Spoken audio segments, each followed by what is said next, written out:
Somebody needs you. Yes, he loves you. Shyam Madeleine.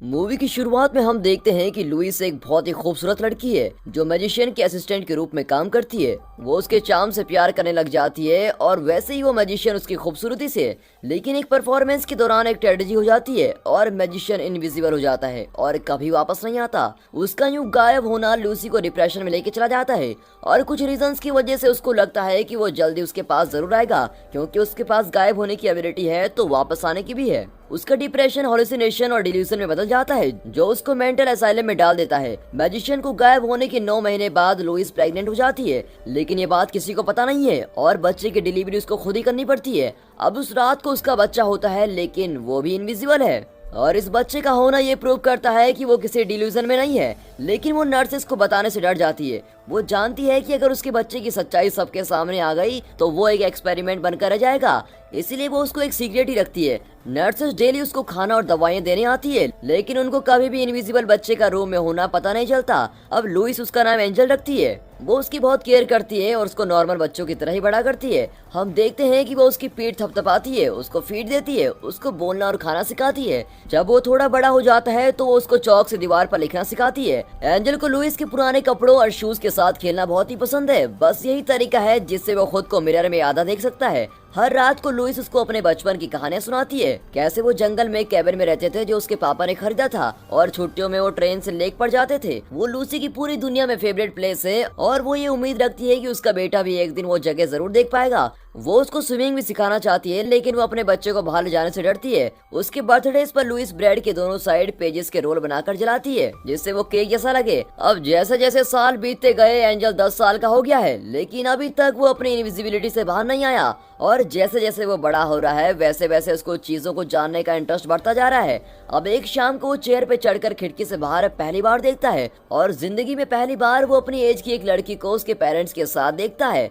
वो लड़की stair से गिर जाती है और उसकी माँ उसको उठाती है। अब एंजल अपनी माँ के पास जाता है और उसको उस लड़की के बारे में बताता है और लुइस डर जाती है कि उसका बेटा बाहर की दुनिया को जानने के लिए उत्सुक हो रहा है। वो एंजल को बताती है कि तुम बाकी लोगों से अलग हो और दुनिया तुम्हें पसंद नहीं करेगी, इसीलिए उसको केयरफुल रहना पड़ेगा कि वो बाकी लोगों की नजरों के सामने ना आए। अब इन बातों का उस पर असर तो पड़ता है, लेकिन उस खूबसूरत लड़की के लिए उसका इंटरेस्ट और बढ़ जाता है। वो बार बार उस लड़की को खिड़की से देखता है और वो लड़की पियानो पर वही 2 कीज बार बार बजाती है। वो उसको सुनता रहता है जितना कि वो सुन सकता है और उम्मीद रखता है कि वो किसी न किसी दिन उससे जरूर मिलेगा। एक दिन एंजल अपनी मम्मी से पूछता है कि खुद को मिरर में देखने से क्या होता है। लुइस उसको बताती है कि मिरर में तुम खुद को और बेहतर देख सकते हो, जैसे कि तुम बाकी लोगों को देखते हो। अब लुइस को हमेशा ये उम्मीद रहती है कि उसका लवर उसके और एंजल के पास एक दिन जरूर आएगा। इतने सालों के बाद भी लुइस ये उम्मीद लगाई है कि उसका लवर वापस आएगा। आप लोगों को क्या लगता है, वो वापस आएगा या नहीं? आप कमेंट्स में हमें जरूर बताइएगा। अब काफी सालों के इंतजार के बाद वो डीप डिप्रेशन में चले जाती है। वो आजकल काफी कम बात करती है। जब वो अपने बेटे को खुद से दूर रखती है तो वो बहुत अकेला हो जाता है और अपना पूरा दिन वो ड्राइंग करते हुए निकाल देता है। वो खूबसूरत लड़की उसको सीधे अपने गार्डन से देखती है और एंजल नर्वस हो जाता है और अपनी मम्मी के पास दौड़ते हुए आता है, लेकिन वो बिना कुछ कहे उससे मुंह फेर लेती है। बाद में नर्सेस आती हैं और वो वहाँ से बाहर जाती हैं और इसी बीच एंजल को बाहर जाने का मौका मिल जाता है। वो अपनी जिंदगी में पहली बार कोल्ड मार्बल की जगह ग्रास पर चलता है और थोड़ी देर बाद वो उस लड़की के बिल्कुल सामने आकर खड़ा हो जाता है जो झूले पर खेल रही होती है। वो लड़की उसको महसूस कर लेती है और उसको पास आने को बोलती है। अब एंजल हैरान रह जाता है और उससे पूछता है कि तुम मुझे देख सकती हो क्या? फिर उसे पता चलता है कि वो तो ब्लाइंड है और उसकी स्मेलिंग और टचिंग सेंस बहुत ही ज्यादा अच्छी है, इसलिए उसने उसको अपने पास महसूस कर लिया है।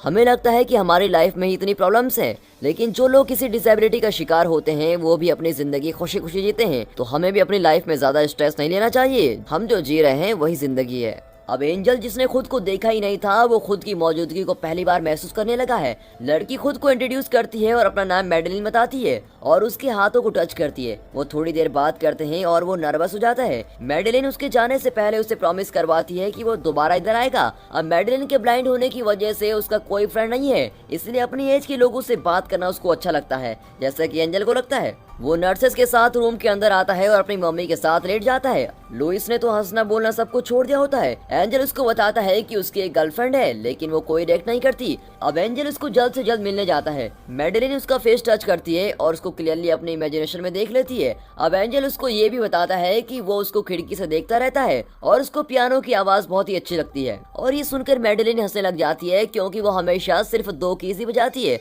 और उसको कोई खास धुन नहीं आती। अब वो दोनों घंटे तक हाइड एंड सीक खेलते हैं, जबकि उनमें से एक इनविजिबल और एक ब्लाइंड है और जल्दी दोनों को एक दूसरे की आदत हो जाती है। अब एंजल अपना ज्यादातर दिन उसी के साथ बिताता है। अब एक दिन वो अपने रिश्ते को आगे बढ़ाते हैं और एक दूसरे को किस करते हैं। मैडेलिन परफेक्टली ये अंदाजा लगा सकती है कि एंजल उसकी बॉडी का कौन सा पार्ट देख रहा है, क्योंकि वो उसकी आंखों को महसूस कर सकती है। लेकिन एंजल फिर भी अपनी लाइफ से खुश नहीं है। लेकिन ये ज्यादा देर तक नहीं होता, क्योंकि मैडेलिन बता देती है कि नेक्स्ट वीक से उसकी आईज की सर्जरी है, जिससे अब उसको देखना स्टार्ट हो जाएगा। और वो काफी एक्साइटेड होती है एंजल को देखने के लिए। लेकिन एंजल फिर भी ये सब कुछ फील नहीं करता। वो दोनों नेक्स्ट वीक एक साथ ही बिताते हैं। फिर मैडेलिन जाने से पहले उसको बाय करती है और फिर चली जाती है। उसी रात को लुइस महीने में एक बार बोलती है और एंजल को अपने पास बुलाकर साथ सोने को बोलती है और ये कहती है कि अगर उसको कुछ हो गया तो वो उस कैबिन में चला जाए जो जंगल में है। जब एंजल सुबह उठता है तो वो मर चुकी होती है और ये न्यूज उस बच्चे के लिए बहुत ही दर्दनाक होती है। जब तक नर्स रूम में आकर उसकी बॉडी को नहीं ले जाते, वो उसको देखता ही रहता है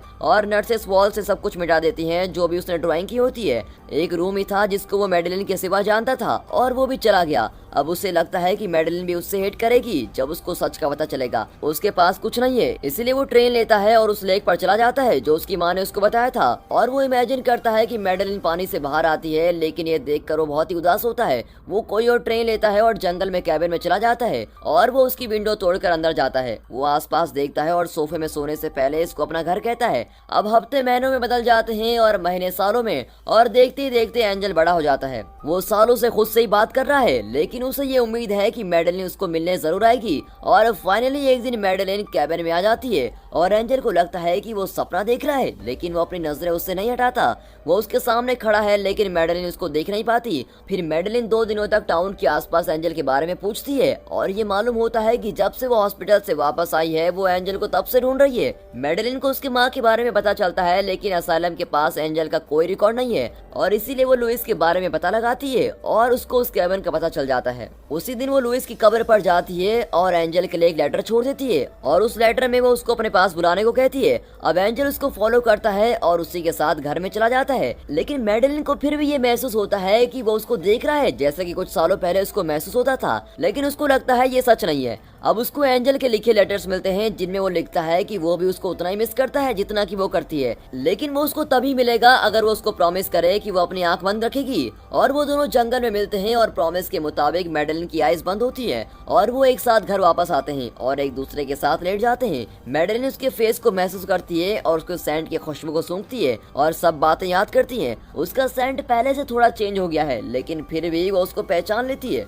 अब इतने सालों के बाद अचानक से मिलना उन लवर्स को बहुत गहराई तक प्यार में डुबा देता है। अब इस सीन में हम देखते हैं कि मैडेलिन की आंखों में पट्टी बंधी हुई है और वो एंजल के साथ बेड पर है। एंजल उसको पूछता है कि उसको कैसा लगा था जब उसने सब चीजों को पहली बार देखा था, तो मैडेलिन कहती है कि वो तो एक अजीब सा एक्सपीरियंस था। अगले वीक तक दोनों एक साथ अपनी जन्नत जैसी दुनिया में रहते हैं। मैडेलिन के माइंड में काफी सवाल हैं, लेकिन कभी उसने उस पर गौर नहीं किया और वो अपने बचपन के बारे में, अपने टीनेज के बारे में और कैसे वो एक दूसरे को प्यार करने लगे ये सब बातें करते हैं और दूसरी बार फिर से एक दूसरे को प्यार करने लग जाते हैं। फिर एंजल उसको लेक पर लेके जाता है जो उसकी काफी सालों से फेवरेट प्लेस होती है और मैडेलिन अपनी आंखों से पट्टी हटाती है और नजारे को देखती है, लेकिन असल में वो अपने बॉयफ्रेंड का फेस देखना चाहती है। और एंजल उसको नेक पर किस करता है और कहता है कि आज रात वो खुद को उसके सामने लेके आ जाएगा। और रात हो जाती है। एंजल अपने सर पर चादर ओढ़े रूम में है। मैडेलिन ने उसको प्रॉमिस किया है कि वो जैसे भी दिखता है वो उसको प्यार करेगी, लेकिन जब वो चादर उठाती है तो वो बिल्कुल ही शॉक हो जाती है। लेकिन फिर एंजल उसको सब कुछ बता देता है, लेकिन मैडेलिन के लिए ये सब सुनना बहुत ही मुश्किल होता है। वो बिल्कुल टूट जाती है। वेल दोस्तों, अगर आप मैडेलिन की जगह होते तो क्या करते? और एंजल को लगता है कि वो दुनिया का सबसे बुरा इंसान है। वो देखता है कि वो सुबह तक जमीन पर रोती रहती है और जब वो सो जाती है तो वो उसके ऊपर कंबल डाल देता है वो उससे कहती है कि वो अपनी आंखें जिंदगी भर के लिए बंद करके रखेगी, तभी वो हमेशा साथ रह सकते हैं। लेकिन एंजल ये बिल्कुल नहीं चाहता। अब मैडेलिन सुबह उठती है और एंजल को ढूंढती है, लेकिन वो उसको कहीं नहीं मिलता।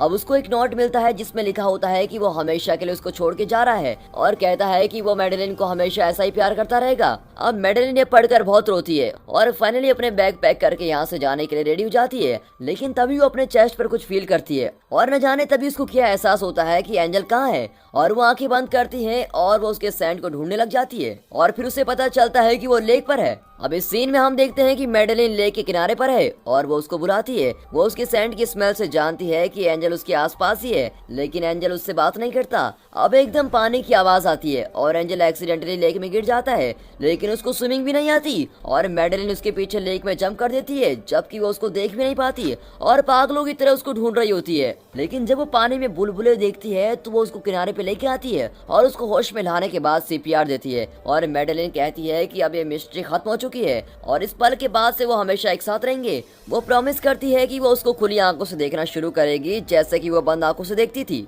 अब इस सीन में हम देखते हैं कि वो दोनों एक साथ होते हैं। वो एक दूसरे के साथ खेलते हैं, लड़ते हैं और बातें करते हैं जैसे कि नॉर्मल कपल किया करते हैं। और कभी कभी मैडेलिन एंजल पर मेकअप करती है और वो दोनों उसको देखकर बहुत ही हंसते हैं और फाइनली मैडेलिन प्रेग्नेंट हो जाती है और उनका एक विजिबल बच्चा होता है। और फिर वो अपना एक मैजिक शो खोलते हैं जो बहुत हिट होता है और एंड में हम देखते हैं कि वो दोनों एक साथ स्विमिंग कर रहे होते हैं। और दोस्तों यहाँ पर ये मूवी खत्म हो जाती है।